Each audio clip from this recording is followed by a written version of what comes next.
नमस्कार, मी राजू मेत्री. महाराष्ट्र आपल्यामध्ये आपलं स्वागत. पाहूया सविस्तर वृत्तांत. ताबडतोब केबलचे काम करून रस्ता रहदारीस मोकळा करावा, अन्यथा तीव्र आंदोलन करणार. सामाजिक कार्यकर्ते अमोल वाटले. इचलकरंजी डेक्कन मिल मागे दत्तनगर ते वर्धावन चौक येथे महावितरण यांनी केबल टाकण्यासाठी रस्ता उकरण्यात आला.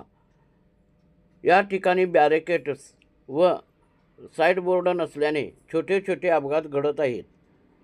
याकरिता सामाजिक कार्यकर्ते यांनी इचलकरंजी महानगरपालिका अतिरिक्त आयुक्त सुषमा शिंदे व महावितरण मंडळ अधिकारी यांना निवेदन दिले. या निवेदनामध्ये केबल टाकून ताबडतोब रस्ता रहदारीस मोकळा करावा, अन्यथा तीव्र आंदोलन करण्याचा इशारा निवेदनाद्वारे देण्यात आला.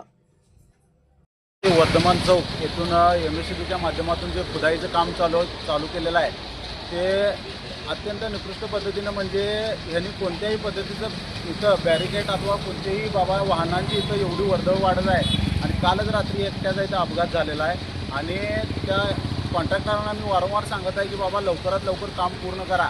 इथं नागरिकांची गैरसोय होत आहे, वाहनांचे अपघात होत आहेत आणि काल रात्री एकट्याचं खड्ड्यात पडून इथं त्याच्या हाताला दुखापत झालेली आहे. आणि याला कोणतेही इथं बघा तुम्ही, आता तुम्ही कधी पण येऊन बघा, याला कुठेही बॅरिकेड लावलेले नाहीत, काय नाहीत. एकदम हलगर्जी पद्धतीचं काम या कॉन्ट्रॅक्टरचं चालू झालेलं आहे. त्यामुळं जर इथं कोणाच्याही जीवितहानी झाली तर मी उग्र प्रकारचं आंदोलन करून मी जास्तीत जास्त करून तुम्हाला MSCBला इशारा देतो, लवकरात लवकर हे काम पूर्ण करून घ्या आणि पॅचवर्क करून घ्या. अन्यथा शेकडो महिलांचा मोर्चा घेऊन MSCBवर मोर्चा घेऊन हे काम बंद करण्यात येईल, असा मी अमोल भाटले सामाजिक कार्यकर्ते MSCBच्या आणि या कॉन्ट्रॅक्टरांना इशारा देतो.